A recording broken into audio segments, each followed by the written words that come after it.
like to talk to you today about the concept of mutually life-giving relationships. Let's imagine for a moment, where's the place you most want to be right now?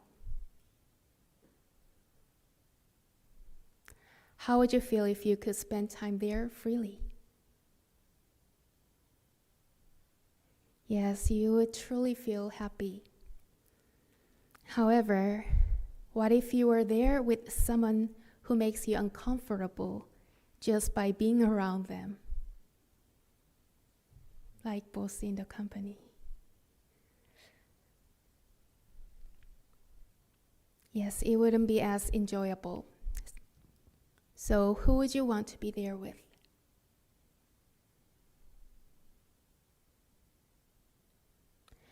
Through these questions, we come to understand that what governs our minds is not time or place, but relationships.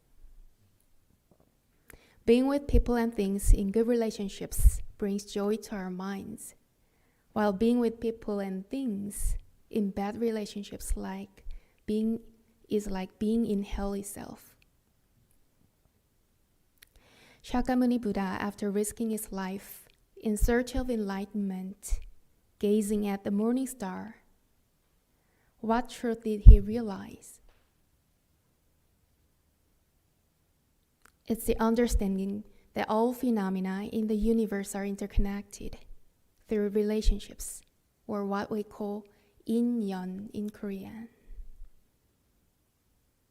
Despite the long history of humanity's tendencies to harm others for one's own survival, Buddha's teaching of this arises, that arises, continues to illuminate our path. Relationships refer to the connections formed between two or more entities, phenomena, or actions. Whether it's a relationship between co-workers, myself and my smartphone, myself and the country, or even spiritual connections, the world is filled with numerous relationships. However, if we were to categorize these relationships into two main types, they would be mutually life-giving relationships and mutually harmful relationships. So do you find yourself mainly engaging in mutually life-giving relationships or those that are mutually harmful? When we think about relationships, do we often ourselves recalling someone who has hurt us deeply? The course of our lives is greatly influenced by the relationships we cultivate. Mutually life-giving relationships allow both parties to thrive, while mutually harmful relationships, as vividly seen in war, result in mutual destruction. Nobody wants to solely engage in harmful relationships. However, due to our lack of understanding of relational principles, we often find ourselves stuck in harmful dynamics, forsaking happiness for pain. Therefore, I want to talk to you about the fundamental characteristics of relationships as we engage in the practice of understanding our minds and forging meaningful connections. Then what's the most important characteristic of relationships? Is that relationships aren't set in stone. We oscillate between boundless joy, thinking our current relationships will last forever, and agonizing pain, struggling in despair. But living with this awareness gives us hope. Personally, I have a habit of estimating and checking my mind. When I'm with someone who seems perfect for a lifetime, I'm not just carried away by blissful emotions, but I also remind myself, even this wonderful relationship could sour if I'm not careful. Conversely, even in relationships that seem doomed, I hold on to the thought I might still find harmony with this person. And I gradually open the doors of my heart to all relationships. The second characteristic is that I am the subject of the relationship. In other words, the relationship changes depending on how I use my mind. Just because relationships are not fixed doesn't mean that sitting idle will transform a harmful relationship into a mutually life-giving one. If I attribute the negativity in our relationship solely to the person, solely to the other person, and hand over the sovereignty of the relationship to them, that relationship will never change. Therefore, we need to undergo a shift in perception, where the center of the relationship is me, or more precisely, my mind functioning. There was someone I really wanted to form good relationship with. But as I started noticing a few flaws in her, my feelings toward her began to change. She actually wanted to get along with me too, but because I was making much effort to connect with her or open up emotionally, she ended up giving up on me. Eventually, she started hurting me with harsh words and creating a negative atmosphere between us. After putting in efforts to regain my composure, I made up my mind to restore our relationship to a positive one, despite the negative energy she was projecting onto me. No matter how much she hurt me with her words, I kept reaching out to her. Strangely, I didn't feel anxious about it because I believed that our relationship depended on how I behave. And as long as I did my best, things would work out. I also didn't rush for our relationship to improve overnight. Then, one day, an opportunity came for me to help her when she was struggling, and I wholeheartedly helped her. Our relationship was restored to a mutually life-giving one, and she also helped me when I was in need. However, I never became complacent about this relationship and always made sure to be cautious of my mind. So how can we actively engage our minds to foster the mutually life-giving relationships we desire? While there may be various approaches, I would like to suggest following the footsteps of those who have historically formed such harmonious relationships. Who are they? They are the sages, the enlightened ones, the Buddhas, and the saints. Buddhas, Jesus, the founding master Sotaesan, and the other revered figures sacrificed themselves for this world and all of humanity. And even after 1,000 years, humanity still honors them and strives to emulate their spirit. What kind of mindset did they possess? They had minds as vast as empty space itself. As my minds narrow, they become so constricted that not even a speck of dust can settle. When someone doesn't meet our standards, we try to fix them. And if that doesn't work, we harbor resentment, grudges, and ultimately reject them. Even these minds are not easy for us to notice. We wish they weren't around, thinking, if only that person weren't here. Operating with a narrow mind prevents any living being from finding peace within it, making them feel imprisoned in suffering. Attempting to fill our minds only with what we consider good and eliminating everything we deem bad is a narrow-minded approach.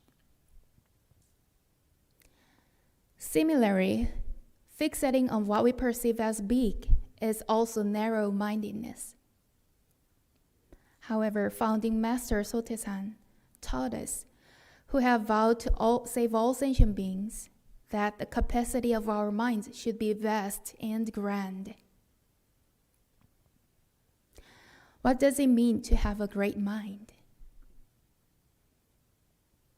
The sixth patriarch Haenung, in the Platform Sutra on the sixth patriarch, said, having a mind as vast and expansive as empty space itself.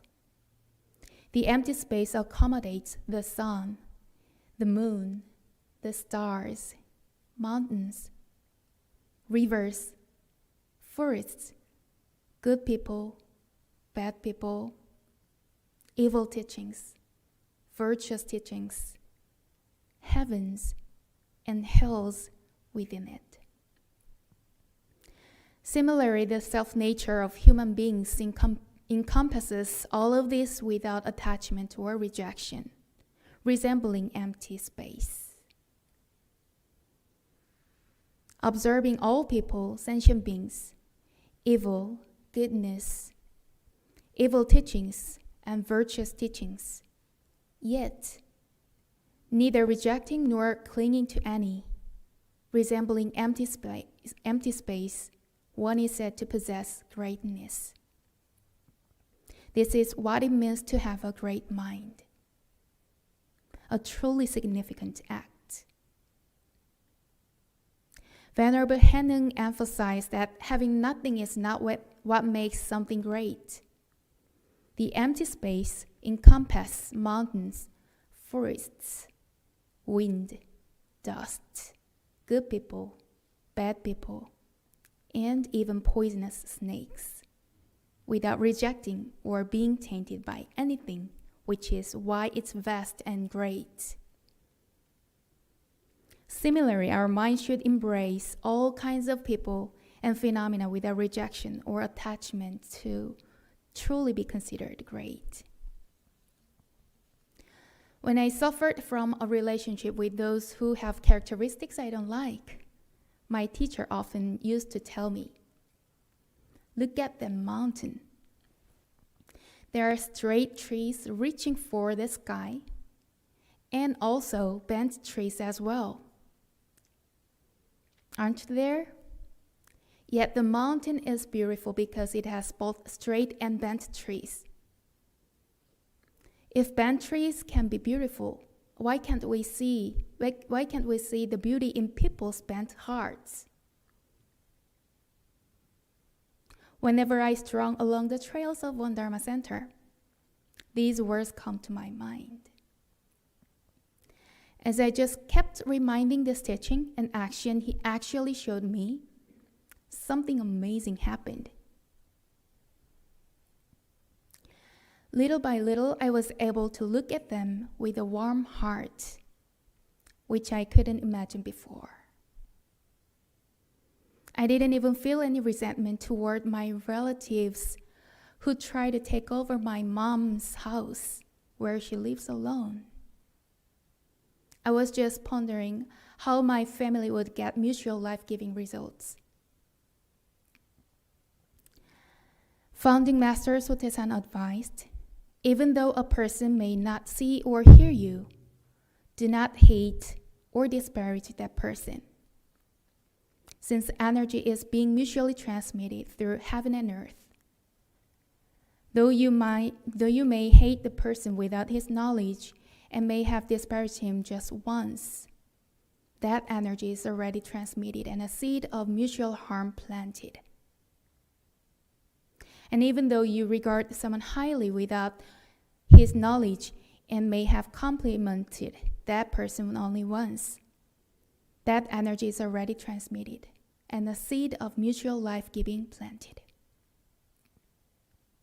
Then once the right conditions are finally in place, the seed of mutual life-giving will bear good fruit, but the seed of mutual harm will bear rotten fruit.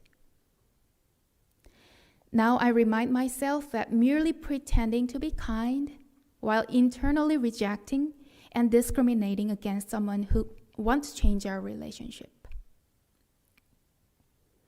Only by practicing the mind with great capacity, embracing all sentient beings, and embodying the status of beyond the household, can relationships undergo transformation.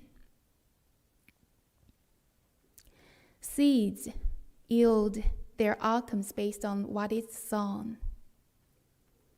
Thus, while it seems difficult and distant, if we sow the seeds of Buddha in our minds, they will eventually blossom. Let's pause for a moment and reflect. Am I someone who uplifts those around me? Or do I cause them distress? We often attribute the cause of our relationships issues to others and harbor resentment. I do not mean that others are without fault. I mean what we can do is regain control of the relationship. Buddhas have control of their relationships in their hands. So as you undergo changes and broaden your heart, even those who seemed unchangeable may transform. Moreover, your own mind will become healthier. To conclude, I would like to wrap up with the story of King Shun, Sun Imgum, from China. He was a farmer from a rural village who grew up under the tyranny of his stepmother and stepbrother. Despite this, Shun remained filial to his parents and loved his sibling. When the king of that time, Emperor Yeowon, heard his virtue, he married off his daughters to Shun and bestowed many gifts upon him. Witnessing this, Shun's stepmother and stepbrother, consumed by jealousy, attempt to kill Shun by setting fire to the grain warehouse while he was repairing its roof, or by trapping him in a well. Each time, Shun outwitted death. Furthermore, he harbored no resentment and continued to fulfill his filial duties, leading his family to eventually cease harming him. Emperor Yao acknowledged Shun's virtue and passed the throne to him. The sovereignty of relationships lay with King Shun, who transformed a mutual hurting relationship into a relationship of mutual life-giving. So I want to say that let us also have control of our relationships in our hands by sowing the seed of the Buddha in our hearts. If we sow the seed of aspiring to embrace all beings like a Buddha, starting from ourselves, gradually, mutually life-giving relationships will unfold in this world. May we plant the seed of enlightenment within ourselves, cultivating relationships where both we and those we encounter find peace and comfort. Have you planted your seeds today? Raise your hands if you have. Oh, so many Buddhas. I hope you will water them well from today.